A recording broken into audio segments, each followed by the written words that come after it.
So I'm going to be talking about updates to alcohol production and sales.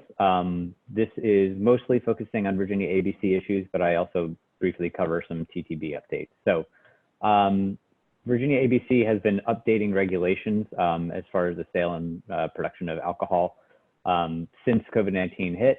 They have a single page on their website that includes all of the updates, both for businesses and for consumers. I have it linked out there. It's very easy to find based on their homepage. It's on a banner right up at the top. Businesses that are looking for particular guidance for whatever their particular field is can scroll all the way down to the bottom. They have a regularly updated Q&A with specific guidance on each new measure. So the most recent one of those went out April 23rd. And I'm going to be covering some of the sort of larger issues that have been changed since I think mid-March.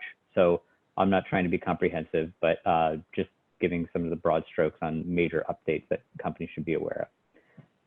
So I should also say, as I'm covering all of this, Virginia ABC is absolutely the authority when it comes to all of these regulatory updates. So anybody who makes, sells, or serves alcohol should be familiar with their ABC agent or know how to reach them. This link here will steer you to whichever office and agent is the correct one for you. So please do go to them if you have any questions on how these regulatory updates have been interpreted or whatever. Do not be shy, they like to hear from you. So with that said, I'm going to talk about some of the updates that are coming online. This is just something that recently happened. Virginia ABC is opening and making some changes to their stores. A lot of stores had been closed, particularly in the Northern Virginia region, but they are reopening a lot of those stores that had either been shuttered or consolidated. All employees are going to be required to wear masks, and they're instituting a new online ordering process for curbside pickup at the ABC stores. So people will be able to go online and order spirits and just roll up and pick them up in person. So that's just something that people should be aware of, particularly distilleries, spirit makers, things like that. But now I'm going to go into some of the regulatory updates that affect a wide range of businesses. So this, basically all of these updates, they have detailed guidance on that website, on that Q&A form, but I'm going to just do some top line details. So to-go sales being a big change in terms of the way that alcohol is treated in Virginia. The date at the beginning of each of these bullet points is the date that the regulatory update went into effect. They're generally in place as long as the governor's order, executive order 51 is still in place, but you can find the specific information on each of those. So first, mixed drinks can be delivered and picked up. This applies to both. Picked up by meaning somebody can take it to go directly from the establishment. So this applies to both restaurants with mixed beverage licenses and distilleries with approved tasting rooms. The restaurants are required to sell food with the mixed drinks when they're making those sales, whereas distilleries are not, but the number of mixed drinks that are permissible at distilleries are lower than at restaurants. And they define the types of packages that are allowable for selling these mixed drinks to go. So businesses that had been selling mixed drinks can sell them to go or for delivery, but they have to be aware what the parameters are of that, including the package types. The types of containers that wine and beer sold to go, that has been expanded recently. So now that includes things that are the PET plastic containers as well as swing top bottles. So it just opens up more avenues for people who are able to sell those to go already. They just have more options available to them. Curbside pickup of beer, wine, and spirits, and then delivery and beer and wine are now allowed.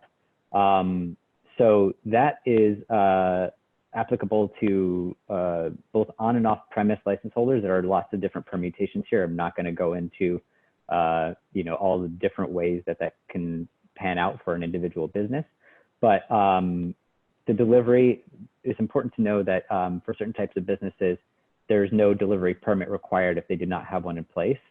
They are now allowed to do that. If you believe that might apply to your business, be sure to look into it and reach out to your ABC agent to confirm before you take any of that on.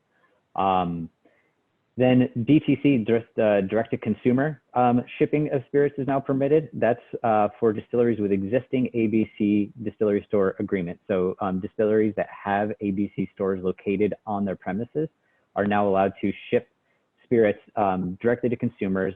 Maximum number of 6 bottles per customer can get put in allowable services such as FedEx and UPS. And that includes both spirits and low alcohol coolers that have been blended on site. So distilleries that did not have that option before now do under the current regulations. So that's the sort of overall to-go sales adjustments that have been made. There are a few other large ones that are worth noting. Hand sanitizer production, that's most manufacturers of alcohol are generally aware of these updates, but distilleries have been able to do that since March 18th. Breweries were more recently permitted to do that. There's lots of guidance surrounding that, both at the state and federal level. I'll be speaking briefly about TTB and hand sanitizer production a little bit later. But if that's something that a company is interested in doing, there are ways to do that. Another thing of note, that all Virginia ABC licensees that had annual fees that were due between March and June have an additional 90 days to post those fees to Virginia ABC. Again, you want to make sure that that encompasses whatever the payments that your individual business is paying. Reach out to ABC if you're unclear, but this is for all annual fees for permits and licenses. Those are going to be deferred by 90 days. And then finally, retailers are now permitted to return products to wholesalers under a broader range of circumstances. The refunds, if the product is refunded, it must be noted on an invoice. There are details on how that might pan out or how that would manifest itself for a business, but it's something that had not been permissible before. So those are the sort of larger Virginia ABC updates that have been instituted since the COVID-19 situation and the executive order at the state of Virginia. I do just want to note TTB has also made some regulatory updates, Alcohol, Tobacco Tax and Trade Bureau. So this is, they have a landing page as well that consolidates all of their regulatory adjustments. And again, they have information there on the proper production of hand sanitizer, deferred payment of particular fees, and returning and destroying product. So again, any company that is overseen by TTB should be familiar with that website and just aware of what updates have come down from them. Then I have just some information on Virginia SBDC resources. I'm not going to dwell on this because we're going to be discussing this a little bit later on in today's webinar, but it is worth noting that there's a page dedicated in the Recovery Resource Center to Virginia ABC issues. Pretty much everything I discussed today is either detailed on there or linked out from that page. So if you have any questions or follow-up that you want to make sure is covered, you can always go there.